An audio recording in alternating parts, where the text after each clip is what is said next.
Boa noite. Graça e a paz do Senhor Jesus Cristo esteja convosco. Amém. Tive bastante alegria estarmos aqui com os irmãos, nós que somos habitação do Senhor, nós que temos o Espírito do Senhor, nós que somos chamados no dia do Senhor a cultuá-lo. Então, neste Espírito, depois de já termos falado ao Senhor, já termos orado, já termos apresentado diante do Senhor nossas petições, nossas gratidões, nos contritarmos diante da presença do Senhor e cantar-lhe louvores, possamos também ouvir a sua voz na pregação da palavra do Senhor, no livro do profeta Jonas, capítulo 3.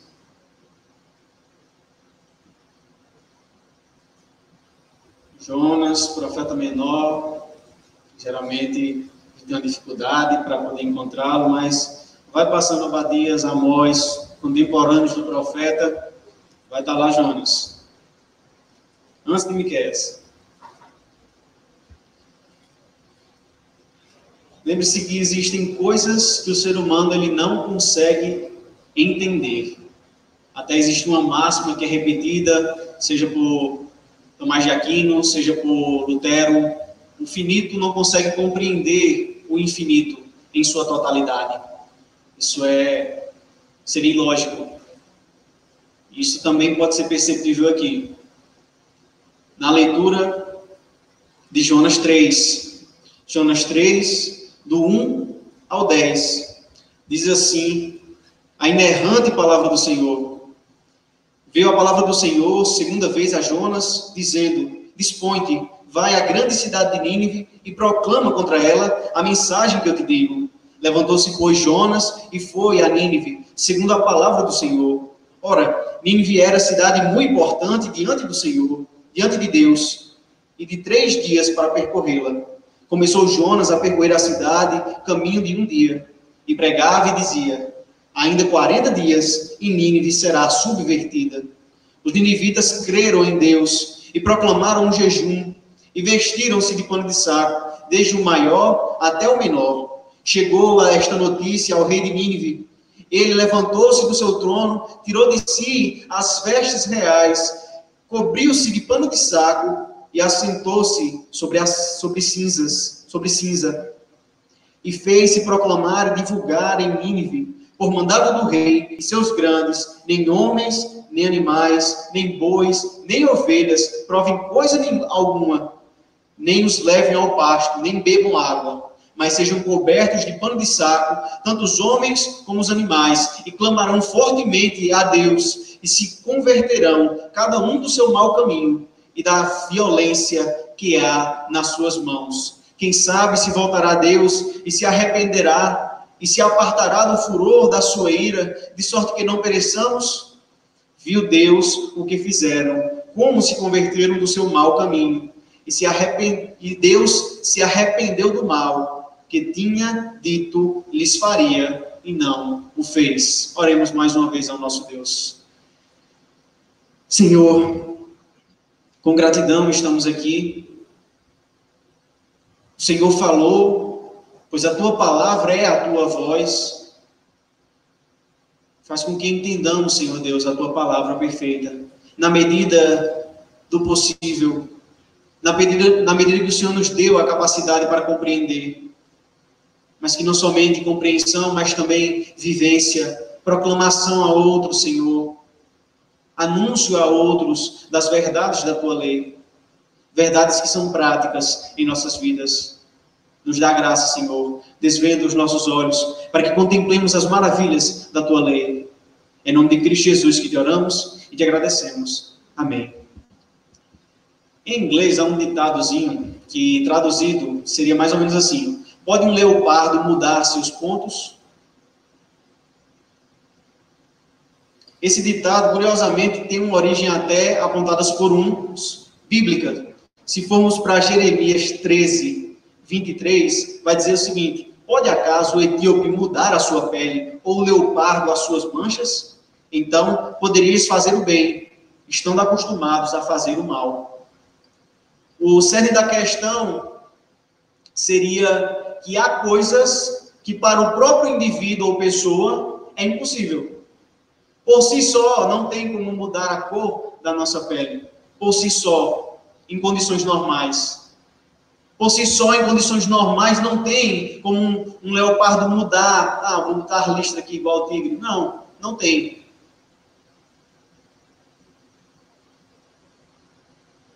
É como um galho, aqui entenda, eu não vou fazer nenhuma analogia a musiquinhas que existem hoje, mas é como um galho que ele começa a se entortar. A tendência dele é ir a pior. Por si mesmo ele não se endireita. Mas um bom jardineiro, sim, ele consegue ajustar toda uma árvore. Nem que seja preciso arrancar ela, colocar em outro lugar, colocar um objeto para suportá-lo. Há coisas que para nós são impossíveis, mas não para Deus. Pois para Deus não há impossíveis. Isso é visto na palavra do Senhor, no livro do profeta Jonas, cheio de acontecimentos sobrenaturais, cheios de acontecimentos grandiosos, uns que se repetem e outros que foram pontuais.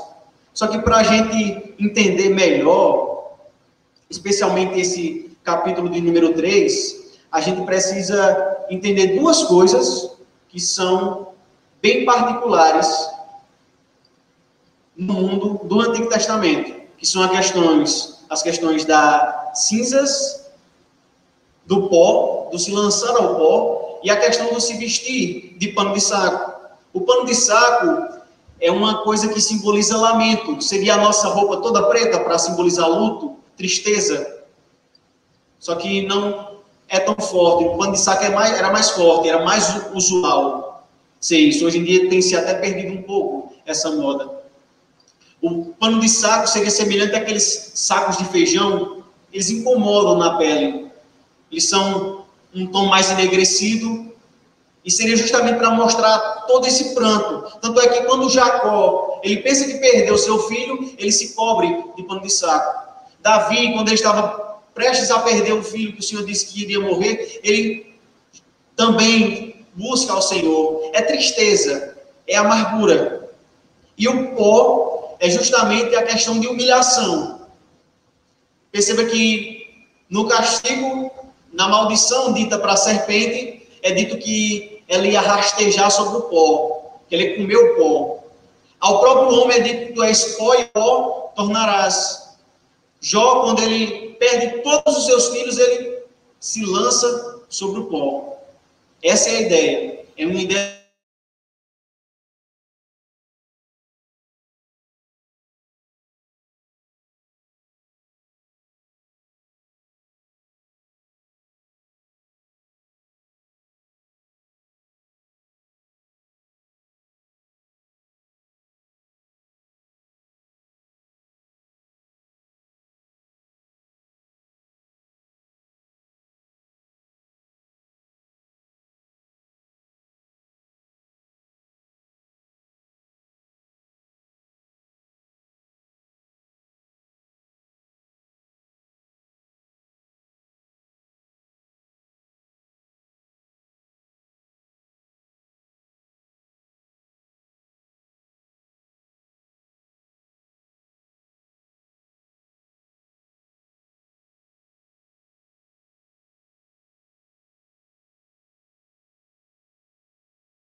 se deu dentro de uma maldição, uma proclamação de juízo ao inimigo. Deus falando à serpente, por inimizade entre ti e a mulher, entre a tua descendência e o seu descendente. Este te ferirá a cabeça e tu lhe ferirás o calcanhar.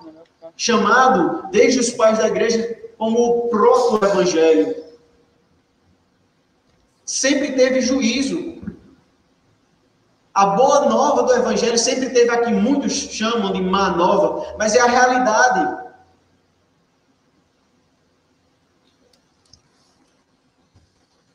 Jesus é o Senhor e Salvador. Veio nos salvar de quê?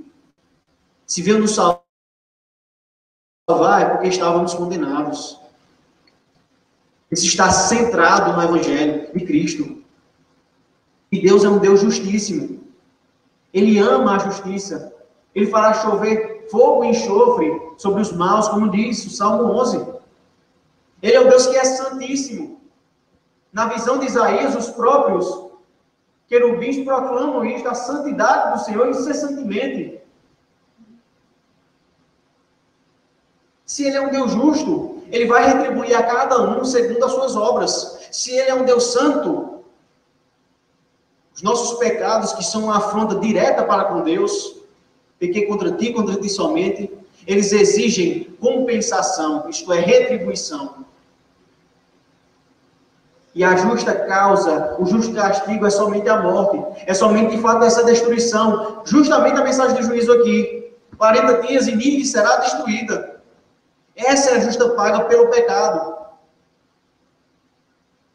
Por que então tentamos mudar a mensagem do Senhor? Porque pecamos contra Deus, achando que não vai fazer justiça o juiz de toda a terra. Entenda, a adaptação da mensagem é diferente de mudar a essência da mensagem. Como eu adapto a mensagem do Evangelho? Se eu estou num país de língua inglesa, pregando em inglês. Se eu estou num país de língua portuguesa, português que eu vou falar. Melhor 5 palavras que são compreendidas do que 1000 que não são. É o modo de se apresentar. Perceba que Paulo, ele prega várias vezes nas Escrituras e às vezes aparenta ser de modo diferente. Pega a pregação de Atos 17 aos filósofos gregos, pega outras pregações arrazoando entre os judeus, mas o cerne é o mesmo. Vocês estão condenados, precisam de Cristo. Somente Cristo, não há outro. Isso nunca muda, nunca mudará. Deus é o Deus justíssimo. A mensagem do Evangelho desde o começo foi: arrependa-se. O Senhor Jesus Cristo falou: arrependei-vos, está próximo o reino dos céus. Pedro, da mesma forma, pregando em Atos: arrependei-vos, creiam em Cristo. Deus não muda. E a sua palavra também não. Ela não precisa das mudanças humanas. Ela é eficaz. Ela não volta para o Senhor vazia. Ela cumpre o seu propósito. Como é visto também aqui, dos versículos de número 5 a 9, que é o nosso segundo ponto. Curvemo-nos diante do Senhor. O Senhor, porque o Senhor é soberano. E segundo, porque o Senhor é compassivo.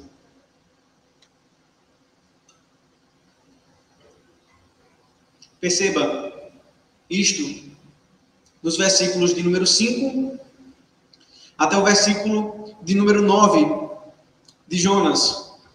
Os ninivitas creram em Deus e proclamaram um jejum e vestiram-se de pano de saco, desde o maior até o menor. Chegou-se esta notícia ao rei de Nínive. Ele levantou-se do seu trono, tirou de si as vestes reais, cobriu-se de pano de saco e assentou-se sobre cinza. E fez-se proclamar e divulgar em Nínive, por mandato do rei e seus grandes: nem homens, nem animais, nem bois, nem ovelhas provem coisa alguma, nem os levem ao pasto, nem bebam água, mas sejam cobertos de pano de saco, tanto os homens como os animais, e clamarão fortemente a Deus, e se converterão cada um do seu mau caminho e da violência que há nas suas mãos. Quem sabe se voltará a Deus e se arrependerá e se apartará do furor da sua ira, de sorte que não pereçamos? A despeito de toda os esforços de Jonas para só fazer aquilo que foi mandado e não ir nem uma milha a mais, a mensagem de Deus ela chega. O profeta percorreu só um dia de jornada, outros foram repassando essa mensagem. E essa mensagem penetrou de maneira profunda em grandes e pequenos, jovens e velhos, a despeito de qualquer cargo, porque até nos grandes e no próprio rei essa mensagem chegou. Homens que eram famosos por torturarem suas vítimas das piores maneiras, de empalarem pessoas vivas, de outras atrocidades, faz vergonha até dizer. O Senhor toca profundamente o coração deles, e eles creem no Senhor, em Deus. Apesar da limitação das palavras, da pregação, eles entendem que é o Deus de Jonas, o Deus do israelita, o Deus de Israel. É nele que eles deveriam crer. E todos começam a se humilhar. E como é visto este sinal de humilhação é justamente através daquilo que eles estão fazendo, tirando de sobre si as vestes que poderiam dar status ou outras coisas, que poderiam fazer com que eles são bem vistos na sociedade. Até hoje é assim. Eles tiram de sobre si essas vestes e colocam-se panos de saco. Até mesmo o próprio rei, ele desce do seu trono, de sua posição de honra, das suas vestes gloriosas e majestosas que lhe davam toda aquela reputação, e ele se lança na cinza, no pó.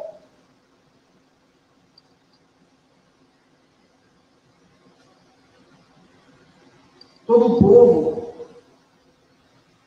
que tinham parado de comer, agora esse desejo de todo o povo é refletido na sua liderança.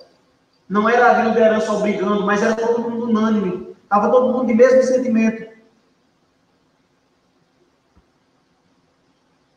Eles não querem mais nem comer.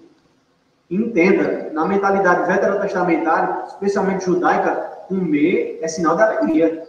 É farto. Deus prepara uma mesa na presença dos meus adversários. Salmo 23. Até hoje, qual crente que não gosta de comer? Tem alguma coisa errada se não gostar.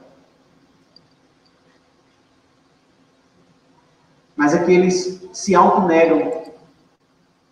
Porque eles não querem agradar-se, mas querem buscar mais a presença do Senhor. Esse é o jejum. Eles querem buscar o favor do Senhor.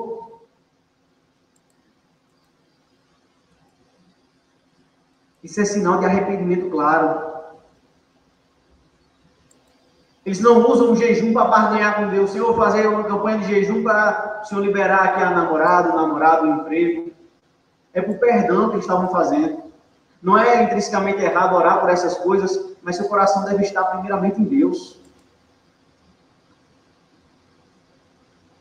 E aqui é visto esse arrependimento, essa busca por Deus mesmo.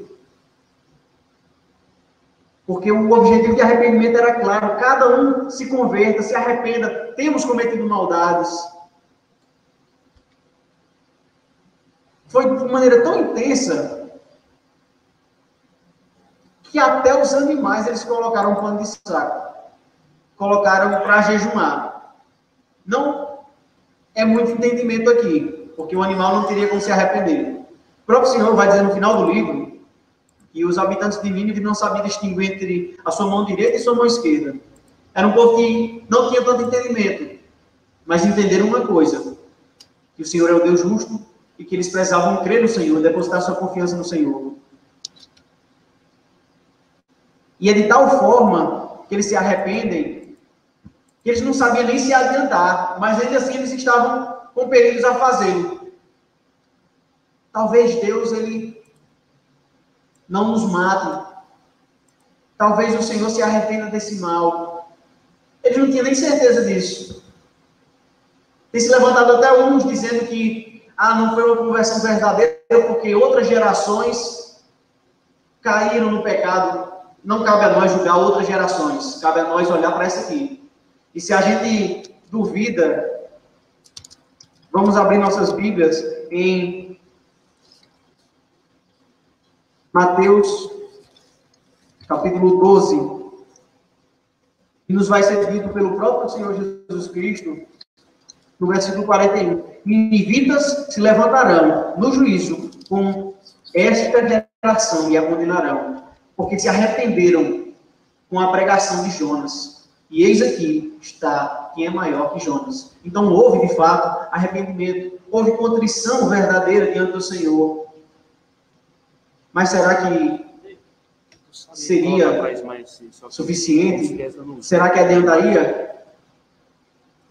Aproximar, Bom, não, é a próxima imagem, só que no computador.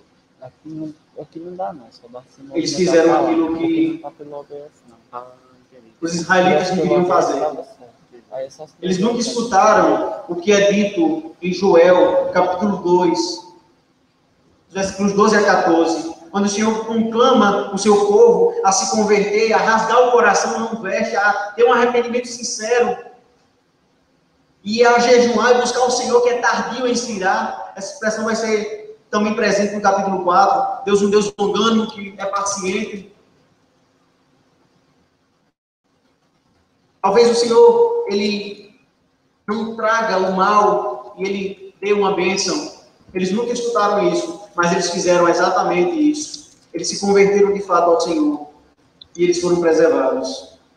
Embora toda a situação adversa, porque eles não sabiam se seriam restaurados, a pregação foi curta, provavelmente não foi muito tempo, eram homens acostumados à prática do pecado, como se converteriam por si mesmos, mas ainda assim, a palavra do Senhor agiu de maneira poderosa. Não devemos subestimar o agir do Senhor, e muitas vezes o fazemos. Um pensamento comum é, se eu não tomar conta de tudo, não vai sair de maneira perfeita. Surpresa, nem se você tomar conta de tudo sairá. O mundo não gira em torno de sua mão. Uma bela pandemia veio para mostrar que o ser humano não está no controle de todas as coisas.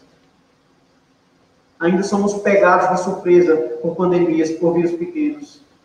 Não chegamos no estado da independência.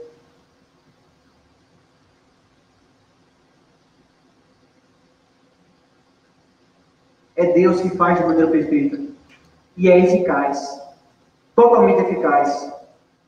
Não devemos nem precisamos nos utilizar de artifícios humanos para produzir sentimentalismos. Como é visto muitas vezes o uso de vários, às vezes, de um toque específico que é feito, que é produzido para poder gerar aquele clima. A gente não precisa ajudar Deus, não. Deus não precisa da nossa ajuda, não. Às vezes é falta de confiança em Deus e em sua palavra. Ou não saber. Precisamos obedecer ao Senhor e anunciar a palavra de Deus como Ele manda. A fé vem pelo ouvir e o ouvir vem pela palavra de Cristo. E é Deus que efetua em nós tanto querer como o realizar. Precisamos só fazer aquilo que Ele manda. A Ele pertencem os feitos grandiosos. Não há eventos grandes.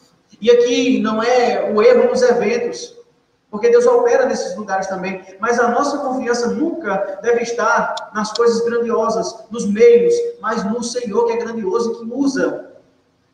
Até uma pregação curtíssima. 5 palavras. E toda a vida de uma cidade foi mudada drasticamente. Do início ao fim. Do maior até o menor. É Deus. Nele está a mudança. É o Espírito que convence do pecado, da justiça e do juízo. É o Senhor que muda os nossos corações. Onde há o Espírito do Senhor, há liberdade. E Ele vai nos transformando de glória em glória para estarmos mais parecidos com Cristo. É o Santo Espírito. Ninguém pode resistir ao seu chamado soberano. Paulo estava também perseguindo a igreja com todo o ímpeto, respirando ameaças. Até o respirar dele estava sendo contra, toda a força dele estava sendo contra ao Senhor, contra a sua igreja, na verdade.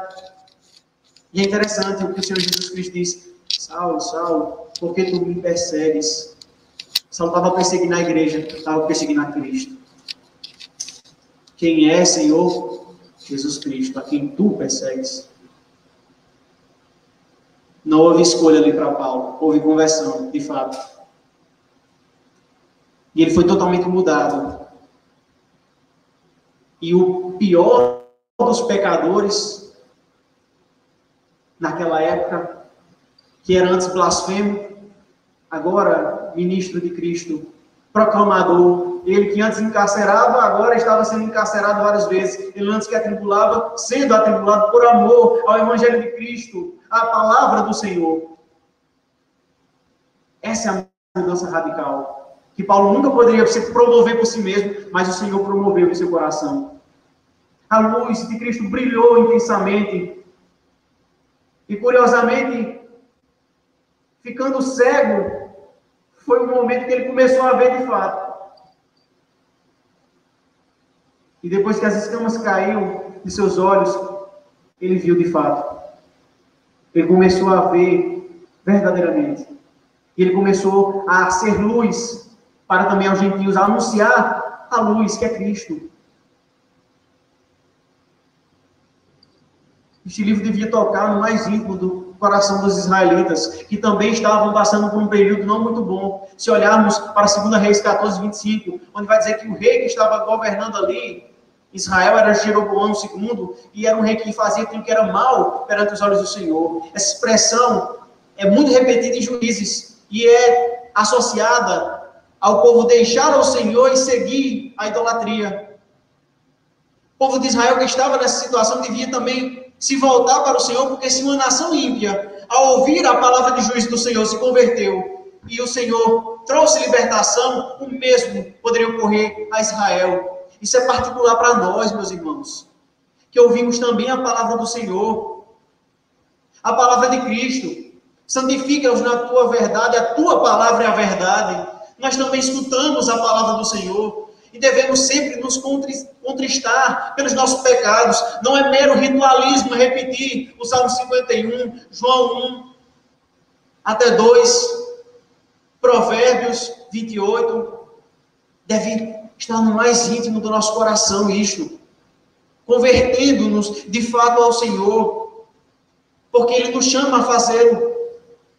Se todavia alguém pecar, temos advogado intercessor junto aos céus. Ele nos chama a não pecar e viver em pecado, a não termos o coração endurecido, porque o crente, ele de fato peca. Davi, ele pecou horrivelmente, mas se arrependeu. Pedro, ele negou a Cristo, mas se arrependeu.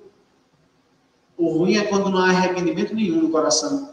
Quando não há arrependimento nenhum no coração e o crente vive em pecado, duvide de sua conversão. Porque aquele que vive em pecado, como diz 1 João, não pertence a Deus. Pertence ao maligno, que peca desde o princípio.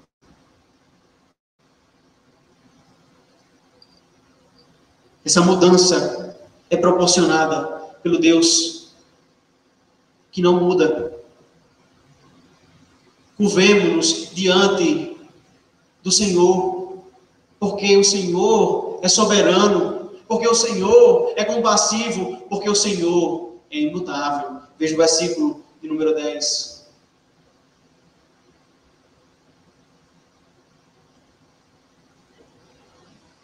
Versículo de número 10 de Jonas 3. Diz assim: viu Deus o que fizeram, como se converteram do seu mau caminho, e Deus se arrependeu do mal que tinha feito, do mal que tinha dito lhes faria, e não o fez.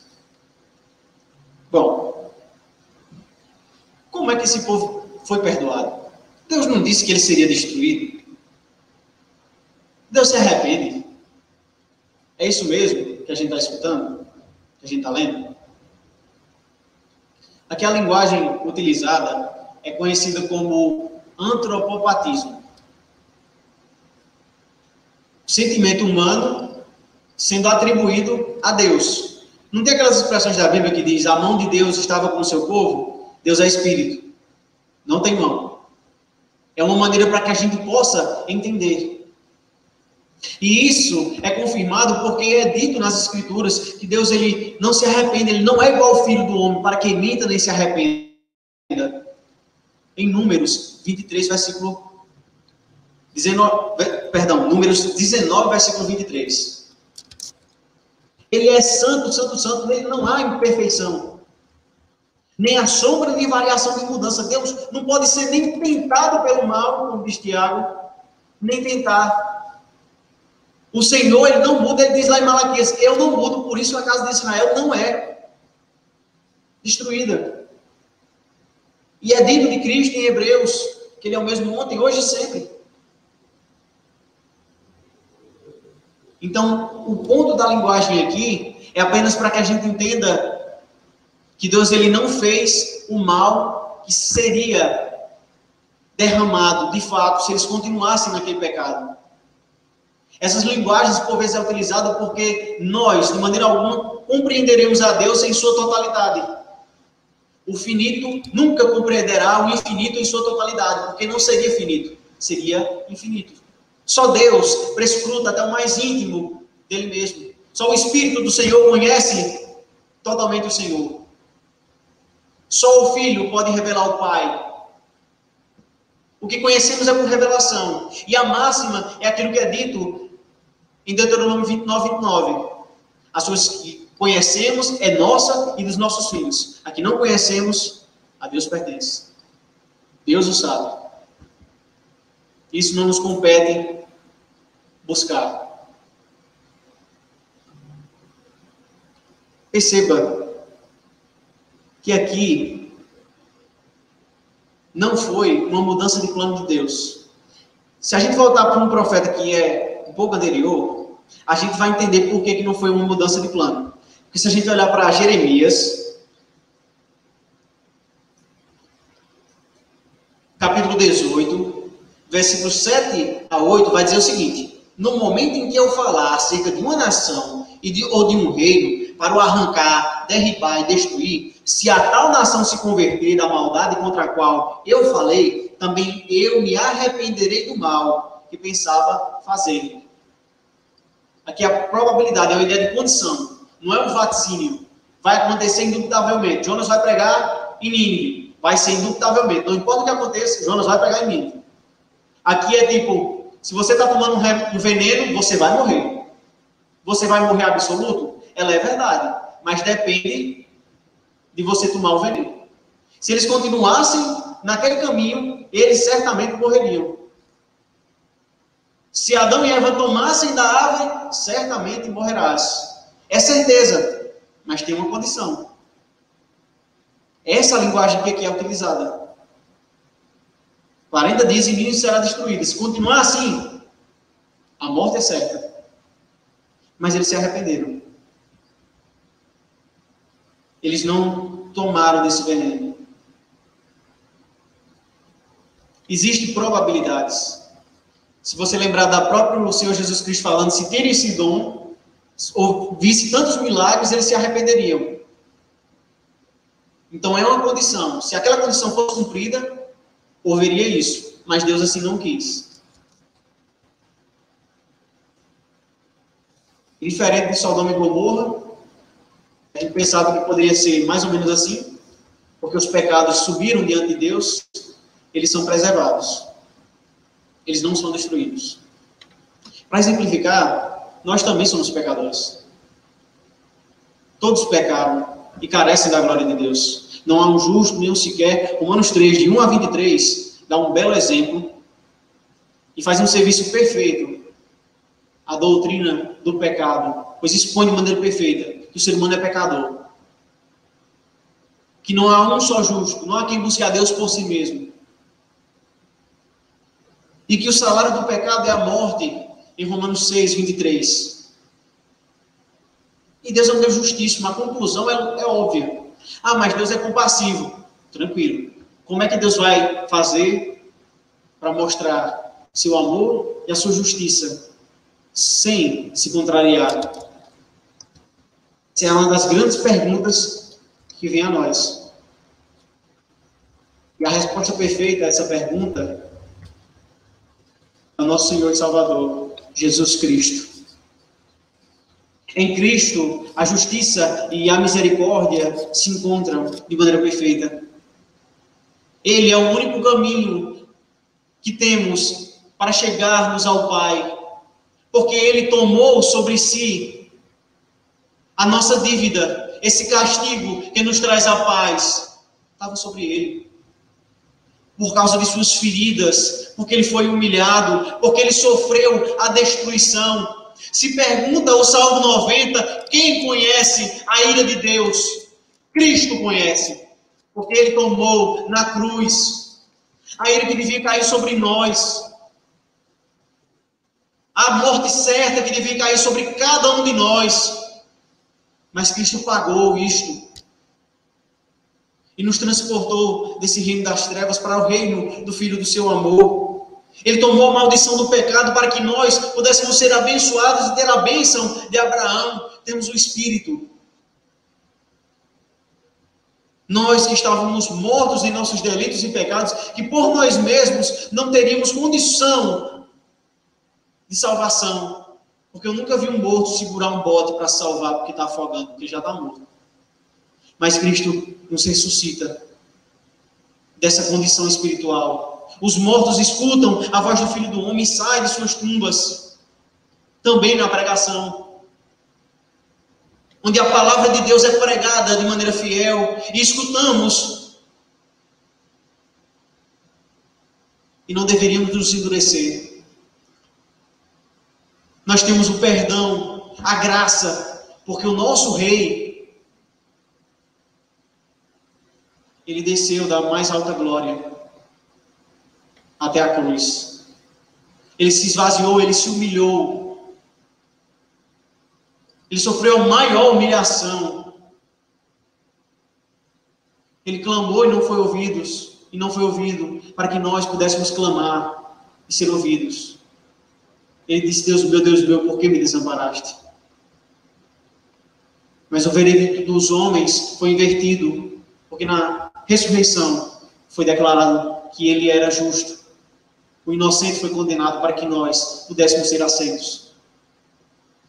Ao ouvir essa mensagem, deveríamos responder com fé. Há a possibilidade de salvação em Cristo. Como crer no Senhor Jesus Cristo será salvo? Isso vale para hoje. Esse é um milagre que é repetido. Se não vemos um homem mais ser engolido por um peixe e sair de dentro do peixe com restauração, com vida, vemos esse outro milagre que é repetido constantemente. Deus tirando mortos do túmulo, chamando-os ao arrependimento. Pecadores que não conseguiriam se salvar por si mesmos, e Deus o faz. O que para os homens parecia impossível, como um camelo de uma agulha, para Deus não é. Ele prometeu, Ele sustenta, Ele realiza a sua salvação. Firmemo-nos nele. Ele pode nos arrancar da podridão e nos plantar junto à corrente de águas, onde há vida e vida em abundância. Humilhe-se diante do Senhor. Reconheça quem você é, como estes fizeram. Reconheça que só em Deus pode e certamente há salvação para você, se você se arrepender de fato, porque o arrependimento verdadeiro é obra de Deus, e sua vida será salva. Confie em Cristo, confie no Senhor, renda-se diante dele, experimente a alegria da salvação.